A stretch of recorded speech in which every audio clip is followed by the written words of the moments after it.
John.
And welcome to tonight's edition of the John Peacock Coaches Show, the live version of the John Peacock Coaches Show. This is really an extended podcast. It's an extended podcast, but we're going to call it the John Peacock Coaches Show. We don't have a Coaches Show this week, so everyone knows. So you won't be able to watch it tomorrow night. So this will be the only thing that we're doing this week, a little extended podcast. And with that, normally with our Coaches Show, we have our review of the game from the week before and do our highlights, but we don't have a game to talk about, but we do have a game we talk about coming up this Saturday afternoon. So I'll make sure everybody knows that's Saturday afternoon. Somebody just asked me here at Joey D's what time. 1 o'clock. Kickoff. And you can get the game on Spectrum Sports. But we don't want to talk about that or even discuss that because we want you at the game at 1 o'clock. Right. We want you to be there. We want to fill that place up, which is the DRV Pink Stadium, Fort Lauderdale, where the game is going to be played. So it's easy to find all the information. I think it's a 2.5-hour drive from Joey D's, and it seats 20,000, and it's covered up. There's cover throughout the whole stadium. It's not enclosed, but there's a cover on the whole deal each side. Like a big awning. Yeah, it's supposed to be great weather. Mm-hmm. Yep. 80 something degrees. Light breeze. That sounds good. That's Florida weather. We don't want any cold weather. Hardly any chance of rain. Now that night at the 7 o'clock game, there's a chance of rain, but in our game, there's a very, very little chance of rain. So with that, we want you guys to be there. Again, and any information regarding tickets, which you can buy on Ticketmaster. It's all general admission. Right. FHSAA.com. FHSAA.com. Go to their webpage. I think it's on the homepage or the football homepage. Give you all of the information, links to click on to do all this different stuff, find out information. They're very good about promoting this product, and they'll help you out. They'll help you along the way if you have to look for that stuff. With that, we still have tickets. You can still purchase tickets for buses. I think we'll just continue to sell and add buses as we go. If you've got time tonight, run down here right now. They're selling. Yeah, we have an hour left tonight. Yeah, so we're doing that right now. We've got to walk in and you'll see a table, and we have some volunteer parents here. Getting everybody who want to sign up for the bus ride over there. They can go ahead and do that as well. So we've got everything kind of working as quickly and possibly as we can. Get everybody over there. We want to have a great turnout, and obviously we want the kids love it. We love it. It's great to have a big crowd. We always show up and show out, so it's good for us. Our fans are fantastic. But again, with that, Popka Blue Darters are the opponent. We've talked about it a little bit last week in regards to what they bring to the table and their tradition that they bring to the game as well. What else can you add as far as any specifics regarding the Blue Darters offense, defense, whatever they do? Well, offensively, they present a little bit of an issue just because they run two separate offenses, a single wing offense, which is something we haven't seen all year. Basically, the best way I can describe it is just being in the Wildcat all game. And there's no true quarterback. They snap the ball. The running backs could be split between the center, and the center can snap it right or he can snap it left, and whoever could, anybody can end up with the ball. And they're trying to get as many people to the point of attack as possible. And that offense is, if you want something to kind of compare it to, would be comparable to like a wing tee, where you're really satisfied with 3, 4, 5 yard gains and doing that over and over and over again, and keeping the other team off the field. And so we got to do I'm glad we had 2 weeks to prepare for that, because they also do get in a traditional offense as well. So we really had to prepare for 2 different offenses. So with this extra week, it's really helped us, helped us as far as being able to get lined up for each formation. Now, will they run what's hot for them, or will they just go bounce back and forth, or what's their normal pattern? Well, I think, I don't know what their game plan is. Sure. But yes, they'll if they're having success in one or the other, they're going to stay in it. Okay. But they will, they'll jump in it and then jump out and jump into the next one series, and so you kind of really don't know. And I would think them playing us, I would think that they would really want to get in their single wing stuff and kind of control the clock. So we've really put a lot of focus on that aspect of the game and trying to build a lineup and stop that. And then, of course, their defense did a fantastic job in their semifinal game. Oh my gosh, yeah, very, very impressive outing 2 weeks ago when they played Treasure Coast, which Treasure Coast is a team that is 100% single wing. Yeah. and they have been running through folks all year. Really, one of the teams that was really, has been on our radar for a long time as far as we've been really concerned about facing them, just because that's all they did is single wing, and they had some big offensive linemen, and they were just running through everybody. I mean, left and right, whoever they played. Vero Beach, American Heritage. Shutouts with big numbers, and great running stats, the whole deal. Their defense wasn't that impressive, but their offense, it was just they just did a really nice job. I thought. I watched probably 5 or 6 games on them, and Armwood. I mean, they held them to 26 yards. Yeah. Edrin James' son's a running back at Treasure Coast, and they held them to, 3 first downs the entire game. And that's impressive because when anybody gets to that state semifinal spot, they're not a team that usually gets overwhelmed in such a manner. Especially a team that they were prolific at what they were doing. Right, they ran it so well. They were scoring.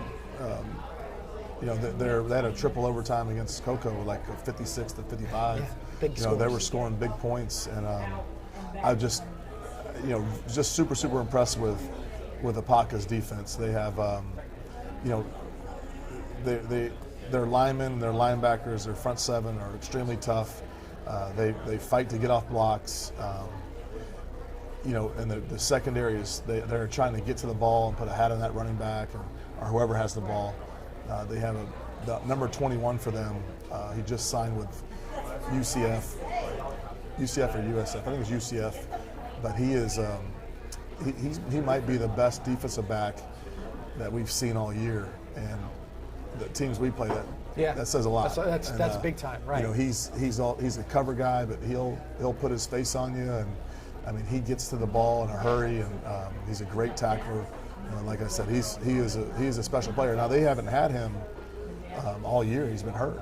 He's back, so we'll have to face him, and so he's a special talent. And special teams, I'm sure that they're probably solid on that side of the ball as well. Yeah, not the greatest kicker from what I've as far as kickoffs go, but their coverage teams are top notch. They give effort. There's not really any weaknesses on the team. They use their starters on kickoff and most all their special teams, so they're going to be very solid in the kicking game as well as offense and defense. So, I don't think either of us have a guy that puts the ball in the end zone on kickoffs 100% of the time. Okay. So their guy does sometimes, and sometimes he doesn't. But when he doesn't, they do a great job covering. One of the best things about playing in a state championship, field conditions are going to be perfect. You got artificial turf, beautiful field. No, it's not artificial turf. Oh, I thought it was artificial turf. It's grass. Wow. Okay, so I was looking at something totally different. Well, again, conditions should be great, I would think. Yeah, I actually we're practicing at Gibbons High School Friday, and their field guy is painting the field, and their coach told me that the guy that's painting the field said that it's the best field he's ever seen. So, us being the third game on it? No. Fourth will be the fourth game. It'll be Thursday 1, Friday 2, and then we'll the fourth game. No, we'll be the third game. Isn't there 4A on Thursday. Then you have 7A, 5A, and then we're the fourth game. Okay. There's 5 games for the fourth game. Oh, yeah, you're right. Yeah, we'll be the fourth game in the course of 3 days, right? Correct. Yeah, so it might be a little messed up by the time we play, but it shouldn't be too bad. No. I'm sure they're going to take care of it. And if it's in great, shape now, it shouldn't change much. And so we really bring that up is because we had the good fortune of being able to play 4 home games in the playoffs on field conditions that are, comparably speaking, we've played in playoff games where there were holes in the middle of the field. Yeah. Sprinklers exposed, whatever it may be. And so we played this year in 3 inches of water. Right. And our field, and the field still was pristine. Our field recovered. Special teams. Yeah, our field recovered after that as well. So we do have questions coming in, so we can. If you want to, what do we go to the Venice Facebook? To have questions. So here we go. It says this is from Rod Crumbly, Coach. what has the mood or focus been in practice among players and coaches to prepare for the state championship game? So how's everybody's temperament, let's just say? Well, I think it's really been kind of business as usual. I haven't really noticed any stress or anything different from our team or our coaches. I will tell you that, last time we played in the state championship, with having some kids that we were really, really close with and had some, tight relationships with, I remember throughout the playoffs thinking like, well, we only have max 2 more weeks with these kids, and max, 1 more week with these kids, and that's kind of been in my mind a lot. Like, we've obviously, when you're spending time with these young men for 4 years, 3-4 years, and they're, sometimes we see these kids more than their parents see their kids, on a daily basis, in the weight room, in class, at practice, and you spend this amount of time with them, and you see them grow, not only physically, but, mentally and emotionally and all that stuff. And it's kind of coming to an end. We got 36 seniors that, our locker room's never going to be the same after Saturday. So I've been telling them, I said, just enjoy this time. I mean, this is today, we have 2 more practices together. And one of the things I was going to ask you earlier is that, so the journey starting back in January, we always say the season starts in January. You got to get your weight training, and then all your off-season stuff, spring practice and everything else. This is the culmination of that journey, the 2021 journey. Yeah. And like from my opinion, I feel as though that being around as much as I am, that this was a very pleasant journey. Even though we started off still having the COVID cloud hanging over our head, it always seemed like everybody was sort of, whenever adversity was put in front of the Venice football team as a whole, seemed as though it was sort of handled in a very easy is not a good word, but in a very efficient manner. Things didn't seem to get too out of whack for you guys. You feel the same way? Yeah, and just like I said, like I think going back and you just looking at them and knowing that, and asking what the mood of the team was or how we were, mentally and all that thing. I think that the kids are, I think that they've been really good. I mean, we've had really good practices. They seem focused, and actually last week we had 3 practices, and it was typically that's an off week. Last week was an off week. There's no carrot on Friday. Right. So we had 3 practices last week, and it was 3 of our best practices. I mean, they were locked in, they were focused, they practiced hard, and even this week you can tell, like, all right, I'm gonna be practicing a little bit harder. I'm gonna be locked in. I'm gonna be a little bit more focused on what my job is, so I can perform, on Friday.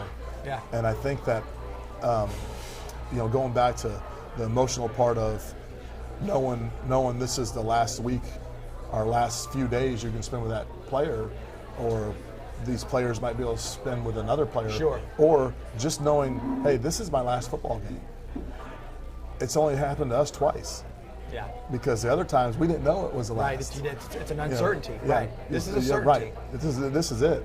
And like I said, I think, looking back on 2017, our state championship was semifinals. Correct. I think the state championship was a formality.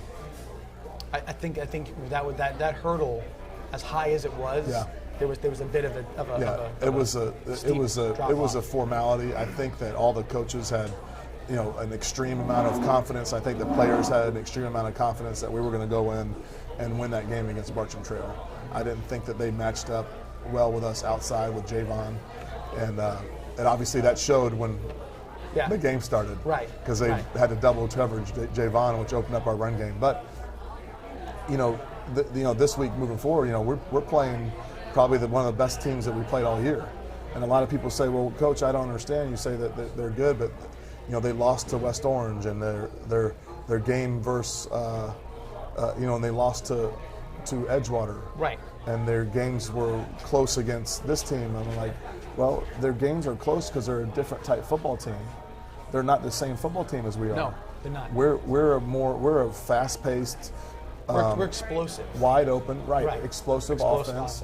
type football team. They're not. They win on tough defense, lining up correctly, and stopping teams like us. They take the approach of, let's say, of a New England Patriot type of setup, where they're gonna try to dictate to you what they want you to do. They're taking you out of your comfort zone and putting it into their little hopper. They're going to put you so in. it's kind of hard to explain to people when they look at scores like, oh well, their game against West Orange was 16-6 or 16-7. I said, well, that's the type of football they play. That's why they won. Yeah. If they were going to get into a shootout with somebody, they probably wouldn't have won that game. So you gotta kind of understand that's the game they like, and and that their offense shortens the game.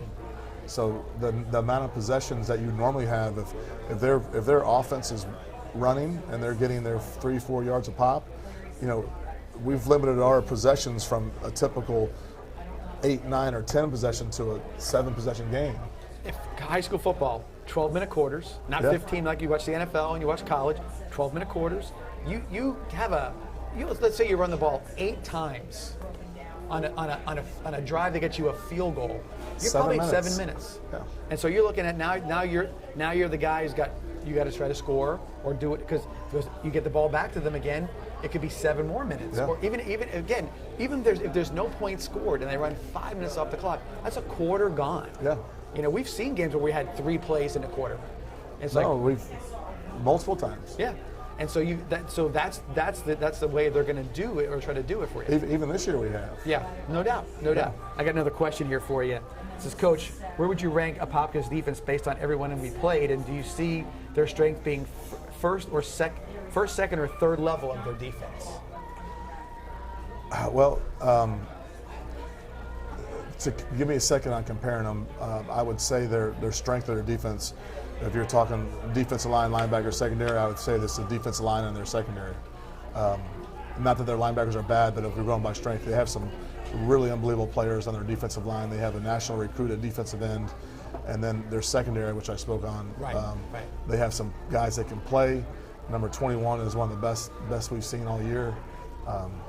So I would say that it would be D-line and their secondary. And if you had to pick one that was weak, I guess you would have to say their linebackers. And so, even like you said about their third level guy, that third level guy doesn't mean he doesn't have to be a lockdown cover corner. He's a great tackler. Right. And listen, Venice is about being in space and doing what we do. So you got a secondary that can tackle. That's as good as you want to get in that situation, because guys are going to make plays. It's a matter of how far you let them go. Right. It's all that other stuff. So, all right, I got a couple more questions here for you. Let me get to this spot right here. All right, this is from Matt, Uncle Matt from Milton, Georgia. How much film do you and the staff watch on a team during the playoffs, and what particularly are you looking for from the other team? What are you looking at? We're going to watch as much film as we get. So, and I know offensively, Coach Hunter does the majority of our film breakdown, and what he's looking for is really their alignment, how they're going to align to our formations, so we know how we're going to block and how we're going to set up our practices, and what front we think that we're going to see. And sometimes it gets kind of tough because there aren't a lot of teams that run with a tight end, and we have a tight end on the field the entire game. Right. So some of that gets tough. But we're going to watch as much film as we have. Offensively, we're going to focus on how they align up to different formations, and what their favorite blitzes are, so we can work that in blitz pickup. If they have any stunts, and then obviously personnel. So we're going to know personnel. I mean, are they someone that we need to? Do they have a D end or D lineman that we really need to make sure we need help there, or whatever we need to do as far as blocking this guy? And then defensively, again, they're gonna break down as many films as we get, and they're gonna know exactly what plays they run out of what formations, and they're gonna figure out what their blocking schemes are, so we can simulate that in practice and have the scout offense run that and simulate how they're gonna block us and simulate their plays. And then special teams wise, we're gonna know how they block their return, how they set up their returns, how they line up for kickoff, where their kicker usually kicks the ball, and where we can address or where can we attack at any block situations. You know, what's their op time on extra point? What's their op time on punt team? What's their, all that stuff. So we're going to try to look at that stuff and see if they have any weaknesses that we can maybe attack. And they're very strong on special teams. They run some fake punts, and we got to be real careful of that to not give them an extra possession if they decide to fake a punt. Because I'm sure being a state championship game, you're gonna keep all the bullets in the chamber and fire everything you need. That's it, no doubt. Yeah. One thing I'll say, I get questions from friends and fans and whatnot, talking about what's it like at practice, what's it like in the locker room, what's it like this, all this different stuff. And I always sort of pivot back to what I kind of using Uncle Matt's question for you. I said, one of the things I watch or I like to see is how you guys can it's the classroom, or it's the film study. I tell everybody, I said, Venice High football players are getting a high school level master's degree in football, because they walk on the field as prepared as any football team I've ever seen in regards to, especially in high school. They know almost in their sleep what it is where they're expected to be and what they're expected to do, and that's week to week. So by the time that you give them a chance to know to game plan, do whatever, by Thursday they are they're wired in. And I think that's a huge part of what that film study that you guys do, that those kids become actually so well versed in what the other team is doing on the football field. And that's half the battle, is making sure that's one of the first things is, are you aligned right? Do you know who you're blocking? Do you know where you're going? Do you know your rules?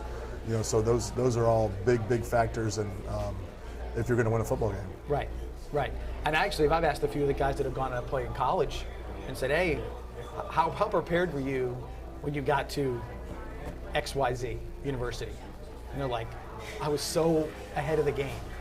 I knew more than most anybody else did. A lot of guys come from different programs, whatever they may be, right. And they're talented. And a lot of times, if you're super talented, heck, you just do what you want to do, and you right. make a play, and you go make plays. Whereas our guys from starter to they fit in. It's the expectations right. from the same, and they know what's going on all the time. So it's impressive. And again, it's something you really can't show. It's just got to trust the fact that that's what's going on, and you can see it how it relates to on the field. Yeah, the kids have done a great job.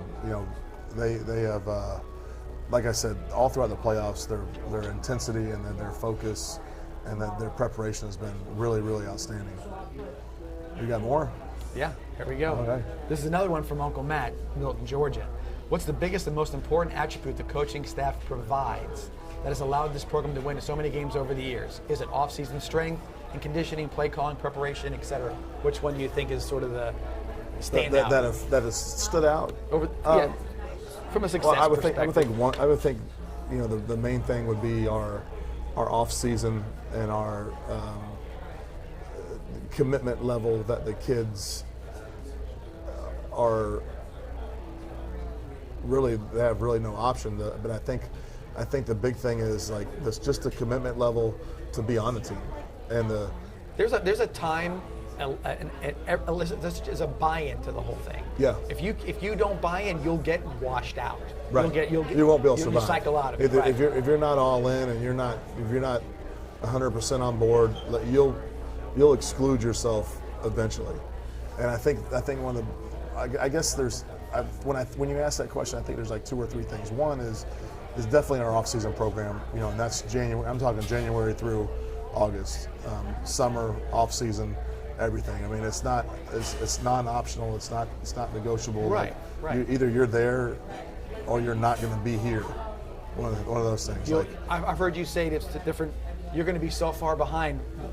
It's waste of time. Waste of time. Right. Yeah. Waste of time. I mean, can you imagine if a guy that plays offensive tackle and comes in and says, "Hey, I don't want to go to off-season, but I want to show up and play offensive tackle in the fall." All right. Yeah, and we'll line up Damon Wilson across you, and he's bench pressing 450 pounds, and right. He's ready to eat glass, and like, you're not gonna have a fun time. No. The only way you have a chance is if you've been in the weight room and you've made that commitment and you've made that sacrifice with your teammates. I think that's probably the biggest thing, and I think I think when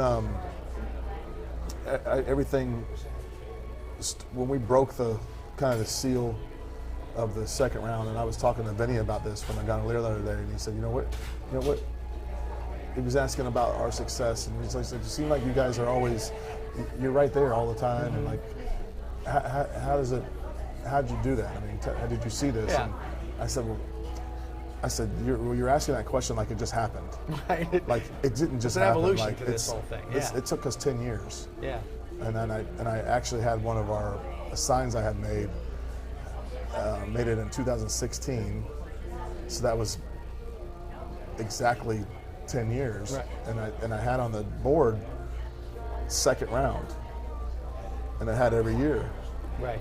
Second round. Now there were some we lost in the first round. Sure, but never beyond that barrier. Right. But eight out of the last 10 years we had been booted in the second round. I made this for the 2016 team, and that's the first team that made it past the second round. Right. Then we won a regional championship, and then we played in the state semifinals.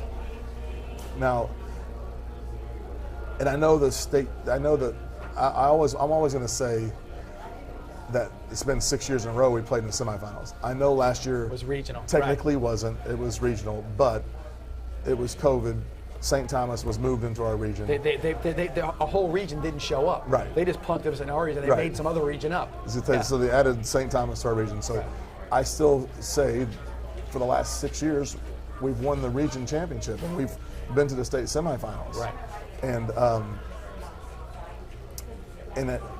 it's almost like when it happened, a couple things. One, we changed our offense. Yep. You know, and then two, it happened and we kind of built that success, or we kind of built that expectation. Like, and I think if you look back at the last 6 years, all of our games leading up to St. Thomas haven't been real close. Right. Like, at all.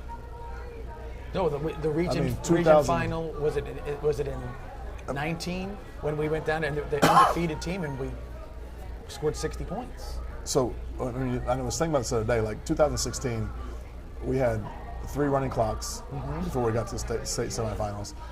17 was the only year I can think of that we had some tight games. We had a tight game against Braden River. Yeah.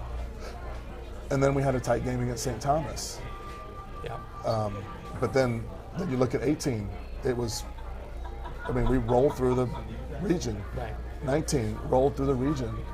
20, rolled through the region. And then this year, Yeah. we've been rolling, you know. So I think there's been an expectation, and I think that when we kind of figured out some things that help benefit us in the playoffs that have gone a long way. I don't want to give all our secrets up. No. Yeah, but you're saying you're right, and I'll go this. I'll circle back to Apopka. Somebody asked me what's your biggest concern? It's the tradition. They expect to win too. No doubt. They're not rolling in there like, they're playing for their fourth look state. at Venice. They're They're playing- like, hell, we're the team. This is the 5th state championship they played in the last, I don't know, 15 years. This is not new territory. No, not at all. How does that work? It's because those kids watched it, or the coaches tell them. It's the expectation. They've all been there. This is not. You're not walking in, to something that's all brand new, and you don't know what to do with it. And you see it. There's always the anomaly. There's always that. There's a team that has a skyrocket year, and they make it, and then they go away. It doesn't happen very often, but it can. Braden River. Well, again, that's what I'm saying. It happens, but it doesn't happen. Right.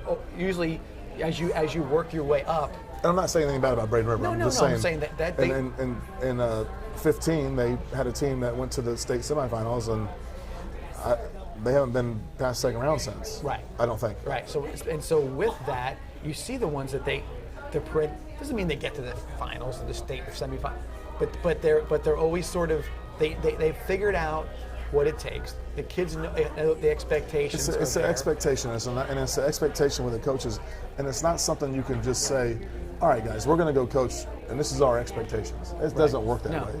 It's got to happen, and you've got to live it, and then you've got to relive it and relive it, and you got to go back to, you got to go back to work, and as a mindset, we're back in 2015, and we want to get out of the second round every year, because if you ain't going back to work like that every single year, it's not just going to happen. Right, and so I think what it comes down to too, if you want to put all those things, and maybe in one word, is the culture.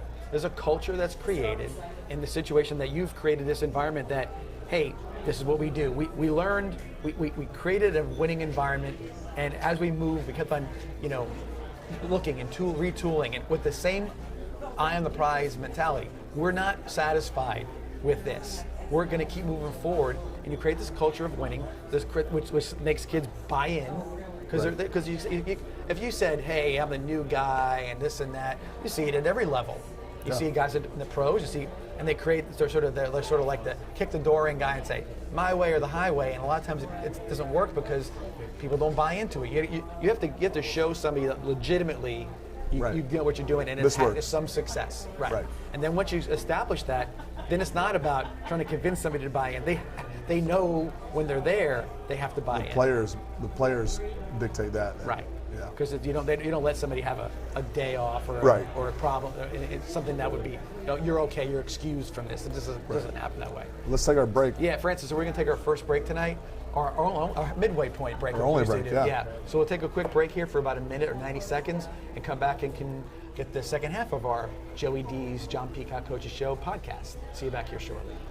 Absolute Aluminum is proud to introduce our new 7-inch seamless gutter system. Standard gutters are too narrow to handle heavy Florida rain. This overflow can cause streaks and stains on your gutter and home, plus wash out your landscaping. Our new wider 7-inch gutter system will keep everything looking clean and beautiful. And with our professional installation, your new gutters will go up fast and last. So call now to increase your home's curb appeal with our new 7-inch gutters from Absolute Aluminum.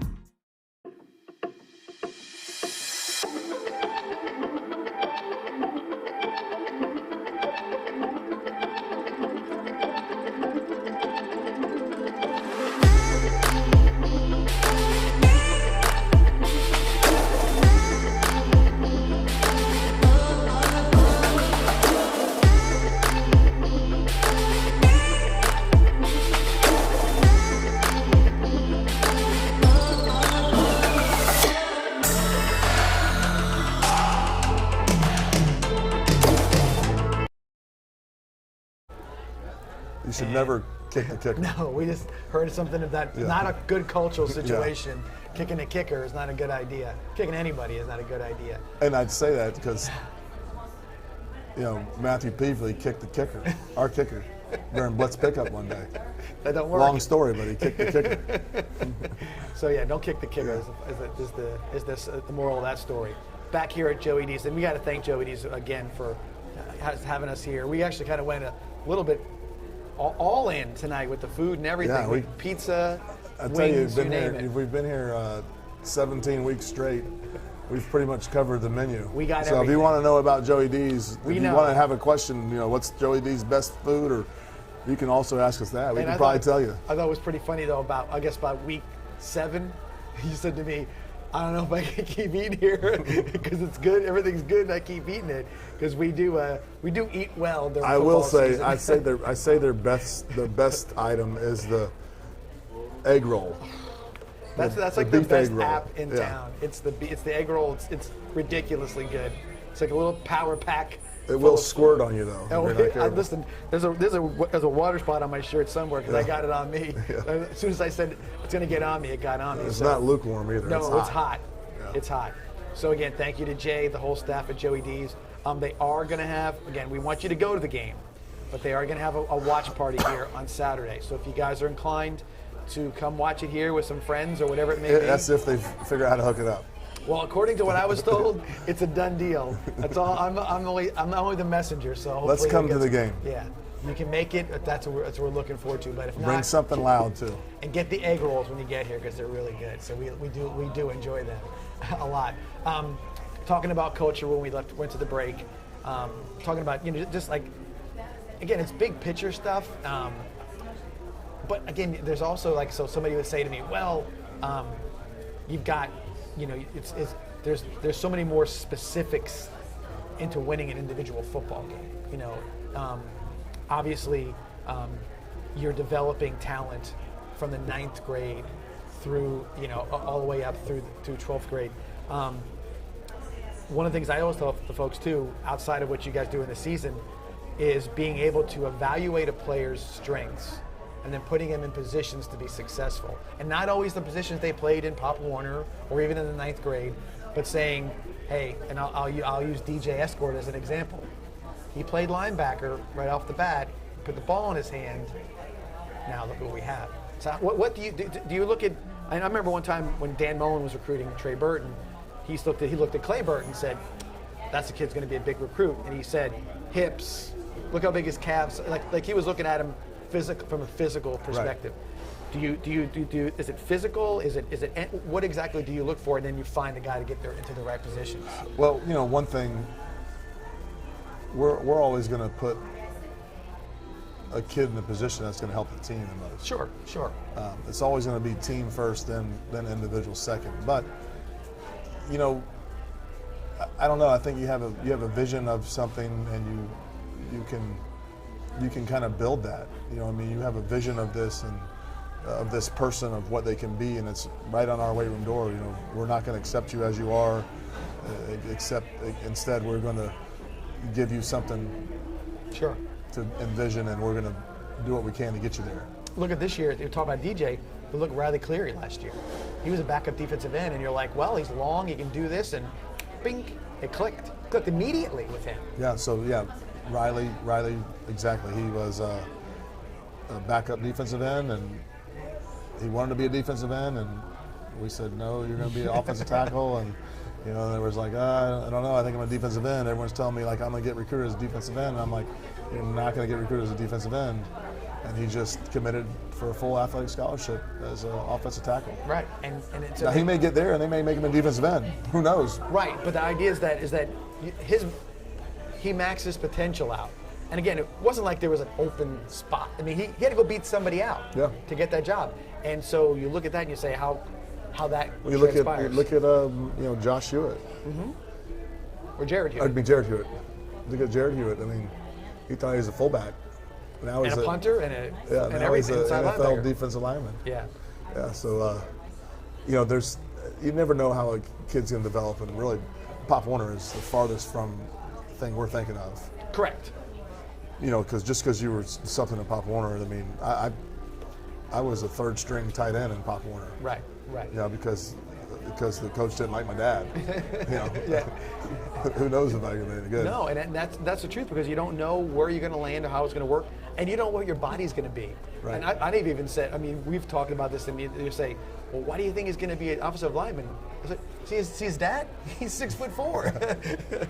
He's not playing. He can play wide receiver for us. You know, he might catch a ball okay, but it's just those kind of things that you look at him and say, I mean, Warren Sapp was a tight end out of Popka, and he became a Hall of Fame defensive tackle, like you said. So, but I guess, do you? I mean, you do sometimes see like certain attributes as players. Yeah, I mean, obviously, you know, you kind of see a player and you see, oh, okay, well, George Phillip is a good example. Like, you know, George thought he was a linebacker, and I was telling Coach Shannon, I said, man, Coach, this kid, you know, he played scout team defensive line for us last year, and you know, we were discussing like who's our defensive lineman, and I was like, well, I can tell you right now, George Phillip is going to be your defensive lineman, and he was like, you know, I don't know. I'm like, okay, well, wait and see. Just trust me, he is. Right. And because I had been going against him all year, I've seen what he can do when he wanted to play, and he put on the weight.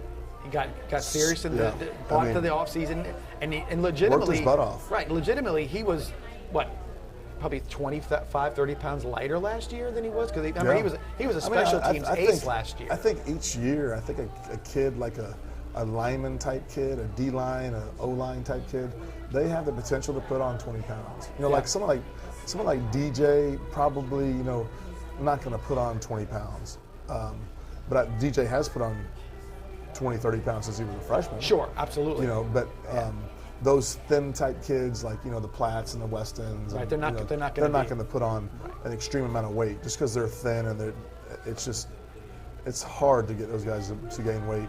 But a lineman, linebacker type kid.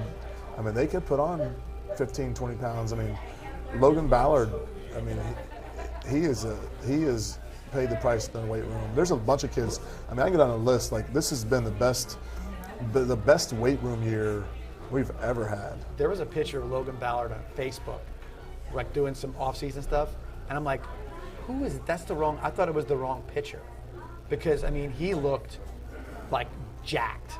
Yeah. And he was like, I'm like, whoa.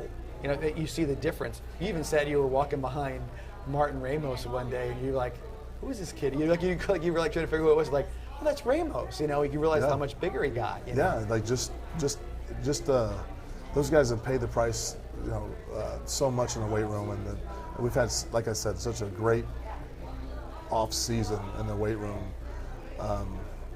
and the numbers. You know, and I'm not just saying because I feel it. I mean, the numbers show it. Mm-hmm. Sure. There's actual proof. This person started here, and now they're here. Yes. That's what it is. And we've gotten stronger. We've gotten stronger throughout the season. I mean, we've had, I think we had 3 new 300-pound benchers throughout the season. The most recent one was Omar. Okay. He just got 300 1 or 2 weeks ago, and then we had our first 400 2 weeks ago with Damon. You know, right. So, and he was at, I think he got 375 maybe, and his best bench in the off season, and he got 404, actually not 400, but 405 2 or 3 weeks ago. So, just the strength that we've gained throughout the season has been great. And you know, and we just kind of we finished that up today. We had our last lift of the year today. Kids are excited, but you know, and then they're, hey, can I take my shirt home? I'm like, no, we're gonna wear that Friday.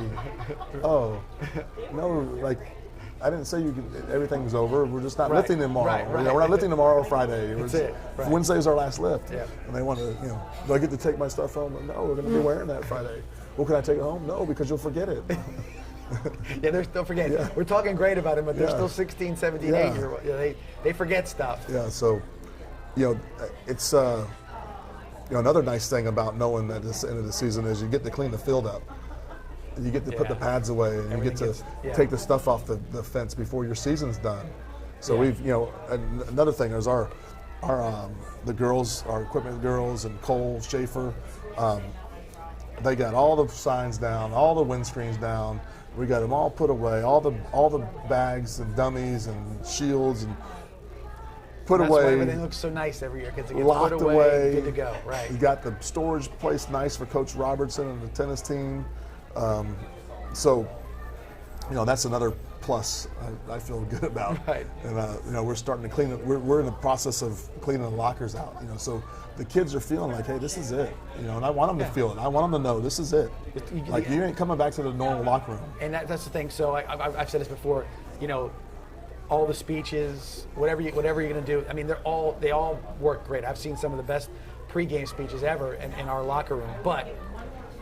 No more than when they feel it in their bones and they look around and see it, they know this is where it is. This should be the easiest pregame speech you could ever get. Tomorrow, if they don't feel it by tomorrow, when they're cleaning, when I say, hey, everything's out of your locker, turn in your practice helmet. Right. And they don't have a game helmet. The only thing in there is shoulder pads.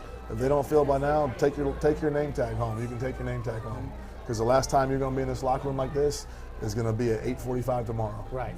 Right. It's over. You know, so if that doesn't get you ready to play or just have your best performance, and it's not only and I think it doesn't only hit home to like the Riley Cleary that's going to Murray State. I know it hits. I know it means a lot to him. And I know it's important to him, and I know it's going to be emotional to him. But you know, the ones like Allen and Kiskin who might not play football again. Correct. I mean, if they do, they'll have that opportunity, but they may never play football again. Right. And the Kane Fishers and those guys, this is the last time they're going to suit up with those guys, and it's never going to be the same. So those guys, it means a lot to them. Right. And, you know, so you know, I think it's going to be. Hopefully, it's, you know, the lead up and the game and the pregame and the, you know, halftime the process of the game is going to be enjoyable for those guys, and something exciting and something they can, when stuff gets tough, they can kind of come together and work as a team one more time. That's what I'm looking forward to, because at the end of it, they're going to be crying one way or other. They're going to be crying. Right. And I always look at it and that as you journey out of that locker room with your tag and with everybody else, those guys are still they're going to be that's their best friends they're going to have maybe in their lives. Yeah. That they developed those friendships and those relationships that are golden for a long time. And I think that's when the recognition of it, you see the guy in the locker room every day. I'm sure I'm going to see this guy. You're like, hey, that's still my guy. It's still my buddy. I want to maintain that, and that's such a it's the one part of it that isn't quantifiable. Right. Just to say what you get out of these things from that part of your life, how you develop relationships with people, and how you build on things to be successful. Because that's the ultimate goal. Look, we always say this: if one team wins a state championship in each classification, doesn't mean that your season wasn't successful. Maybe your end goal wasn't accomplished. The success is what we see as you move forward as young men. How good of a parent are you going to be? How good of a worker are you going to be? All those different things, and you've had a success to look back on and say, well, I learned something, how to do certain things and how to work with other people. I think it's a huge part of what it's sort of the added important value that a lot of people don't get to see a lot of times. Right. So with that, obviously we have such a huge support system in regards to Venice high school football.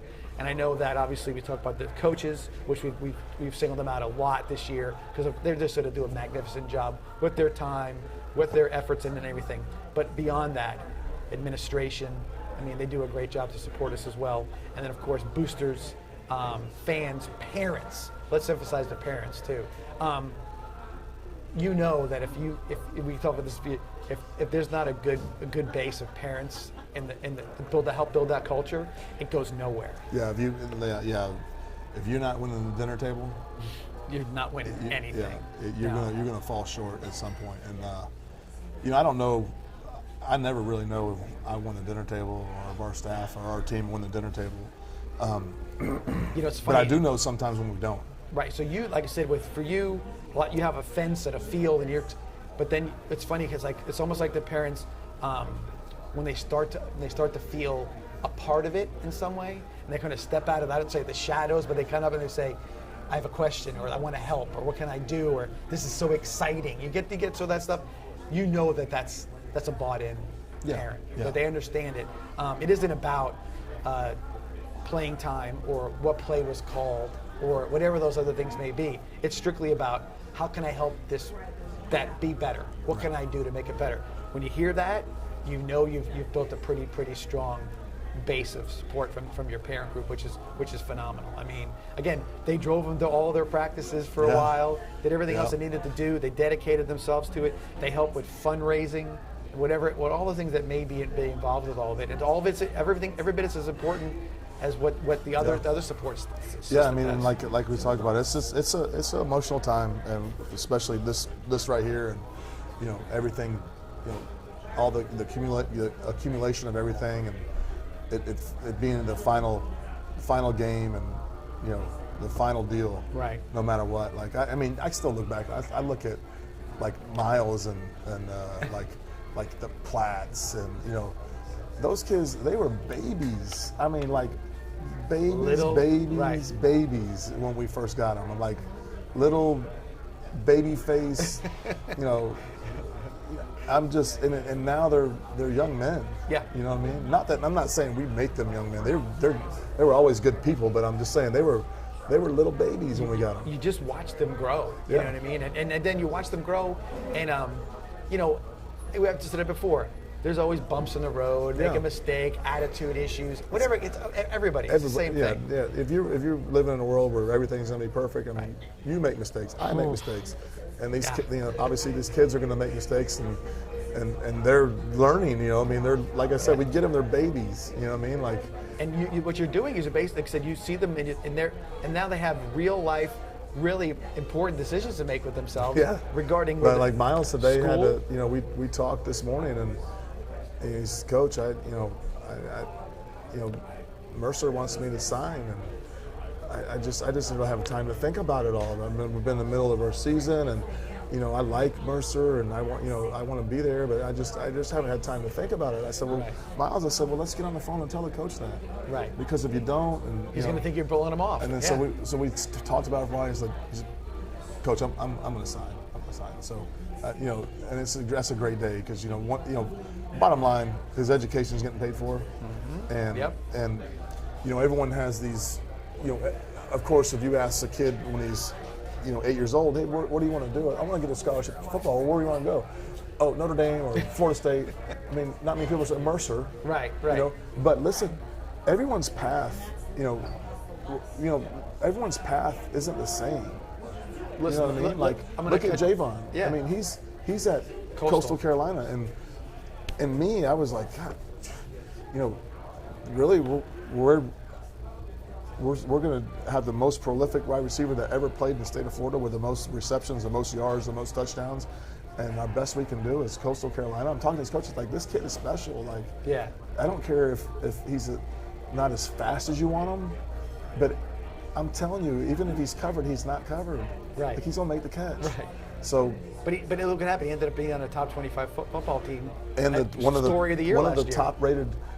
top rated receivers the last 2 years. If you're doing, I think he was the third. They give him grades. They give him some kind of grades. And he was number 3 behind the Heisman Trophy winner. And there was one other guy that was Javon last year. And then this year, I think he eclipsed 1,000 yards again. He did. And he graduated at Coastal Carolina. He actually has another year left, but he's leaving early. He's at the all-time leading receiver at Coastal Carolina. Right. Yeah. And I'm like, some of these coaches, Well, we just saw today, just an example of something. So everybody's about, I want to go here. The number 1 recruit or number 2 recruit Jackson State. Went to Jackson State today. Yeah. Okay, and now Deion Sanders is the coach. He brings a lot of whatever, but it just goes to show that you whatever your path is, and he's getting the same education, everything available to him that he wants, and he wants to go there. That tells you that it's that whatever the reasons were, it just shows other kids that it's like it isn't just about that place. It's about where you want to be. And the path's always different. If you're good enough and you grow, they're going to find you if you want to get to the next level. Otherwise, you're going to have a great 4 years. Because the NFL people are not going to be lazy about anything. No. They're going to pick the best player. And I think some of these these college recruiters, they have such it is a tough job. I mean, because you got to think they're probably overwhelmed with information and film, and there's no way you can sit down and truly evaluate everybody because there's so many high school players, but there's not that many guys saying, hey, I'm going to play in the NFL out of college. So even beyond that, you talking about guys. So Trey Burton, great career at Florida. He was free agent. He wasn't drafted. Yeah. Okay, everybody, I didn't get drafted. No. But he went to he went to Philly and said, I'm going to do whatever it takes to make this football team. Right. Special teams, whatever else it may be. The opportunities are there. It's a matter of how you take advantage of your opportunities. If opportunity lost means you didn't take advantage of something that was handed that you had a chance to do. So Miles's case, Javon's case, Damon next year or whatever it may be, they're all going to have different paths to where but they're all going in a different way, but towards the same potential success, same opportunities. If that's what their goal is, I don't know. I mean, Miles, that might not be his goal, but I was just saying it's not always about the path. The path. It's not just because you go to Notre Dame you're going to be in the NFL. That's not true.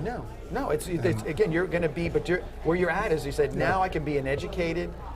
I have other things paid for, things taken care of, whatever it may be, and you take advantage of it. The sky's the limit. You want to be a chef, an engineer, or whatever you want to be. You're getting that grand push start to get there. We had 3 guys today that signed. David Rainey signed with Annapolis Navy, and then we had MG, who was a great story. I mean, MG has only been playing football for 4 months, and he signed a full scholarship to Louisville. And that just goes to show you that at any point in time, some of the recruiters aren't lazy. Right, but that's a meteoric situation. Obviously, he has a body and an athleticism that he can transform into a football player like. But he has. But that's one thing when we talked about MG was like, we talked about his, Coach, hey, he's going to have potential. This is where he's at. This is where he started. And, obviously he's we sold him as a, this kid's going to be a project. Right. And Louisville, I agree with you. Coach, I 100% agree with you. And they were taking him off that. Well, then 5 weeks later, talking to the same coach, they've already offered the kid. And I'm like, Coach Ivey, I said, he ain't that big of a project anymore. No, he's not. Because he put on some weight for nothing. He's gotten a lot better, and he's not as big a project as we thought. Because at the time, like, we had to alter our offense. We couldn't run our screens over here to him. We couldn't. A lot of things we had to do one-sided. Now, it doesn't matter. We can do everything both ways. And that's how quick of a learner and how quick. And again, it's opportunity presented. Took advantage of the opportunity. Louisville finds him, and it's like you would have if he was a 4-year starter, Louisville would have been. I'm saying, but it still would have been a great scholarship. No, yeah, but if he was here for 4 years, he would be a national recruit. Yeah, no doubt. But I gotta get home. I gotta pack. Me too. Because after, so listen to my deal. So, although I had a feeling since last, January, February that we were going to win a state championship, I agreed to coach in the North-South All-Star game. Well, they start practice on Saturday, so I got the state championship game, and then from there I go to the Villages to coach the All-Star game. And when is that game? That's the following week? It's Wednesday. So I got to pack. Got to pack for a week. Yeah, I got to pack for this. I got to pack for that. I don't know what I'm not going to be worth a crap as a coach. I'm just going to be smiling the whole time. Hopefully, you'll be sleeping I'm either on Christmas smiling Day. or I'm going to. I might not get out of bed. I might have to tell them I'm sick. They could say, "Who's that guy moping around over on the sidelines?" Who's the guy that's supposed to coach linebackers that haven't got out of his bed and he's curled up like a Somebody get him out of here. Yeah. Can someone get that guy out of the room? Well, let's do this. Let's just hope that you're the happiest coach. Yeah, I'm gonna just walk. If we win, I'm gonna have a smile on my face, and miss a tackle. I'm coaching linebacker, so you miss a tackle. Don't worry about your belly. You're an all-star. Don't worry about it. You're gonna get a trophy or whatever at the end of the game. So yeah, that's funny. All right, well listen, I know you got to get going. We're at our 8 o'clock hour run here, but thank you again, everybody. Josh and Francis, Fiber Aspect Media, for doing a stand-up job all year with us, putting this thing out here for us and making us really look good. We got high definition Francis was in a good mood today. Last couple of weeks, we weren't sure what was going on. He was moody. Was happy today. He's an artist. Yeah. That's he's had a vacation, so maybe it's the word. So was it you that's been upsetting him, Josh? So thanks to those guys again. We appreciate everything done for us. Thanks to you guys out there for watching us, and we appreciate all of our fans, all the community. This is a lot about you. And please get yourself, your neighbor, your coworker, your relatives to Drive Pink Stadium at 1 o'clock on Saturday. I'm watching 3 people sign up for the bus right now, right over John's shoulder here. So we're getting it all worked out, and again, they are. We're good to go. But just get out there and help us carry this football team to a state championship. With that, Coach, thanks a lot. Like always, it's been fun. Thank you. Always been fun with you. I enjoyed doing this. We all enjoy it. We're going to need a little break. Yeah, 17 weeks, man. And we'll see how it goes. But with that, thank you again. We'll see you all next year on the John Peacock Coach Show. Thanks for joining us. See you soon.